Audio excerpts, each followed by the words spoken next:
right, 6th grade. I'm going to just quickly run through our lessons for this week. Hopefully this will help at home, whoever's working with you. Our first lesson in the book, you're going to find the lesson numbers down here in the corner. My teacher's edition has 2 pages on one, but yours is going to be the full page. And in the corner, you're going to see lesson 123, 124. That's what we are covering today. It's actually 124. It's mostly lesson 124. 123 was partly on this page as well. Don't worry about that. So this is lesson 124.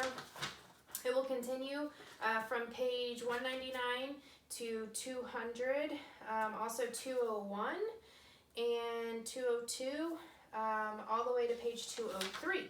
Those are the pages that we are doing today. So from 199 to 203 will be what you're working on for their Monday, Tuesday portion of this week. You have both days to finish this, or you can finish all of your week's worth of work in one day if you want to. You can pace yourself as you go. That's the beauty of getting to do all of this online and not have to come to the classroom. Of course, I miss your beautiful faces. Wish that we could all be together, but this is the next best thing. So we're going to start on page 199. It's called Fishing for More Compliments. Basically, all this is, we've already learned this before when we did the predicate nominative, so let's kind of review that as well. There are 4 kinds of compliments. You guys know that.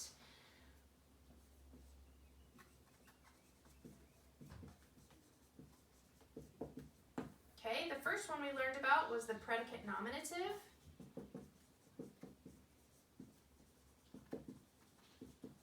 Or predicate noun, right? That's a noun that is renaming the subject, right? And the way that we find these is we say the subject equals, and then we find the noun that it equals. These always come with linking verbs. I told you that there is a second kind. Told you we'd learn about it later. Now is the later. It's called a predicate adjective. I'm going to write LV next to these because both of these come with a linking verb.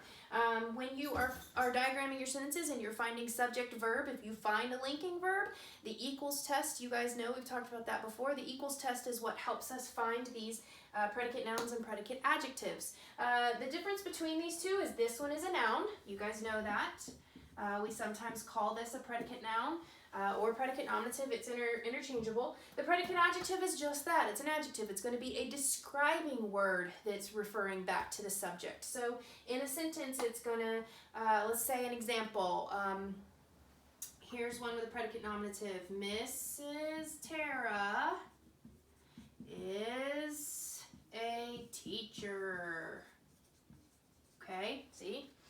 Here's my sentence. Here is my verb is. It is a linking verb, right? And Miss Tara is the subject. Miss Tara equals, here is my predicate noun. Teacher, it's a noun that renames the subject, right? Predicate adjective is similar, except it's going to be a describing word. Miss Tara is very smart. Huh? Right? Okay, here's my linking verb again. Here's my subject. Miss Tara equals smart. That's an adjective describing Miss Tara, okay? Do you see how these both rename or describe back to the subject? These are the complements that come with linking verbs. And then, of course, the last 2 complements, and I'm not going to go run through how to find them. You guys should know these very well by now. 3 is a direct object. And 4 is the indirect object. Okay, these 2 come with what kind of verb? Hopefully you said it at home. Action verb, that's right. Direct object and indirect object both come with action verbs. So remember, these both you can do what we call the equals test. You're going to say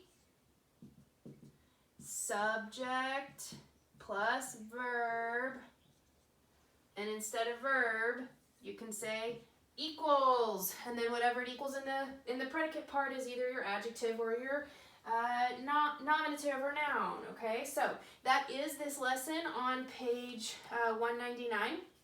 It gives you some of the list of linking verbs here. This is a list of always linking, the being verbs. And then these are sometimes action or sometimes linking, and you can look at those like taste, feel, smell, sound, look, appear, become, seem, grow, remain, stay. These verbs can be action or linking. If they're action, it's going to be an action that you can actually see, like I tasted the pie, right? You can see me taste the pie. But if taste is used as a linking verb, you're not going to be able to see it. It's going to be something that like cannot actually physically taste, like a pie. A pie cannot taste, it doesn't have a mouth. So if we said the pie tastes good, then in that case it would be a linking verb because a pie cannot actually taste with its mouth. Does that make sense?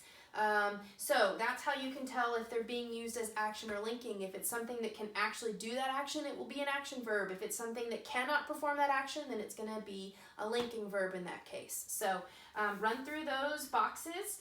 You're going to complete 1, 2, and 3 on page 199 and finish the rest of page 200 as well. And then you can stop with me on page 201 really quick. You can go back and do that in a minute. We are going to look at linking up with predicate adjectives. This is where it is telling you that it comes with a linking verb and that you can use that equals test. If it's not a linking verb and it's an actual action verb, like we tasted the cherry pie, we can actually taste. We have mouths, right? So in that sense, tasted is an action verb. We tasted the cherry pie. So if it's an action verb, then we're actually going to be looking for a direct object. And so that's practice figuring out if it's an action verb or a linking verb and how to find the complement from there. If you need to review how to find the complements, that's on page 202 if you'll flip there. It'll go through the whole process of how to find complements, but you also have notes on that because we've done it in class more than once. I'm not going to go back through that here because we've done it several times, but hopefully you have notes in your notebook and you can review how to find the 4 complements on page 202. So for today's lesson, that's all the instruction that I have for you. The rest is all just putting it into practice and finding all of those complements. And we will pick back up and do more lessons for Wednesday, Thursday, and Friday. That will be in a different video. I hope you guys have good luck with this stuff. I have faith in you guys. You know that you are super smart. You guys have caught on to this stuff really well. Hopefully this is mostly just review and not anything brand new. Good luck, and I can't wait to see you guys again in the classroom.